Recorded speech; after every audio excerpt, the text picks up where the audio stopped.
Supergirl Season 5, Episode 9, titled Crisis on Infinite Earths Part 1, the first part of the 5-parter epic Arrowverse DC TV crossover. And this episode, I won't lie, it felt very overstuffed. Now, it's one of those things like maybe, like if I didn't know what Crisis was about, what we were dealing with, all that kind of stuff.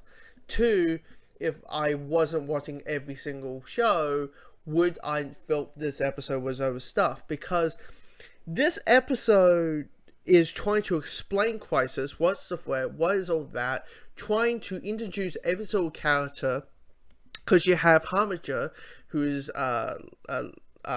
Lila from Arrow, and she's telling Flash and Oliver and Colin and Kate and all that kind of stuff that, you know, we need you. You are the hero. You are Earth's savior. You bring here. And all the things, all that kind of stuff. And so in a way you're introducing his character, but also you're trying to make this a decent, good opening. And a good half of this episode did feel a little bit overstuffed. And I will say this, all the stuff dealing with Star City Earth 19, or 96, sorry, Earth 16, I felt like that could easily be cut out. Now, it could be important later. But right now, I'm like, what was the purpose of that? What was the point? Why are we having this scene with, like, Oliver, like, scenes between Sarah and Oliver? Is it just having Sarah saying goodbye to Oliver without saying goodbye to the official Oliver that she knows since season 1, or at least know since she can remember? Maybe? I don't know. I didn't understand the purpose of it. Is it cool seeing little Jonathan Kent? Yes, he is one of the Super Sons. Yes. Is it cool at the first 5 minutes we see like 7 different Earths all connected to a certain Earth part of the DC movie television aspect of things? Like Earth 9 is the world of Titans, which I immediately said language because I immediately showed Jason Todd and Hawk, and those two swear the hell. They drop F-bombs like candy in that show. So I was like, language. We're on the CW. But they didn't speak. So we saw Earth 19. Earth 9. I keep getting these F's marked up. We saw Earth 89, which is the Earth of the Tim Burton Batman movies. And we saw Alexandria Knox, who was the reporter in 89. And here's the thing, I was like, remember I saw the newspaper, I was like, excuse me, because the newspaper says, Batman captures the Joker. I'm like, hold on a second, time out here, guys, time out,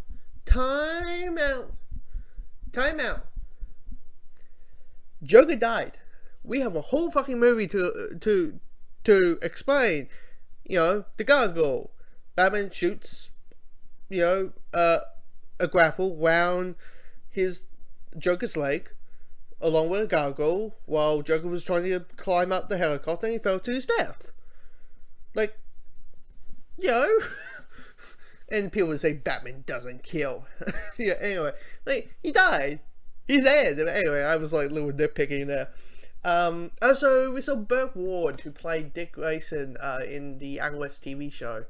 And, you know, we hit the little on Earth 66. Of course, that's the decade that that show came out. So that, you know, there's these little cute, cool things out there. There's some really character stuff. I like the stuff doing with, there's a scene between Kara and Superman that's really well done, really well captured. I like the dynamic between Ray and Kate, and basically the sense of, like, you know, basically it's the whole thing of like, well, technically we don't have Luke Fox with us, so let's just make Ray Luke Fox and be like, hey, do you want your suit upgraded? And Kate is like, F off. It's like, piss off, please. All that. But here's the thing, like, the last 10 minutes, you are hooked. You are, when the setup is all finished, you first you felt the threat, you feel everything that comes with it, because it is Crisis, it is the multiverse, all that, but you feel very, that first time, the last like 10-15 minutes, you do feel the stakes. So when the action hits, it's very short, like, it's very short action scenes, but it's really well done, really well choreographed. The camera moves, I mean, they try to do the big 360 shot of seeing all the heroes doing their thing, of them fighting the Mentors, because that's what these creatures look like. They look like a Mentors, and it looks pretty well. The action scenes were pretty well done. While also, the one positive, and another positive I'm going to give this episode, is the music. Already, I'm like, can we have a Crisis on Infinite Earths in concert, please? Can we please have that? Because this is fantastic music. And I think it's the first time they have ever used a live orchestra with... Yeah, I think it is. It's the first time they have used a live orchestra in any part of the Arrowverse. And I'm like, I want the soundtrack right now. I want this, I want that. I want...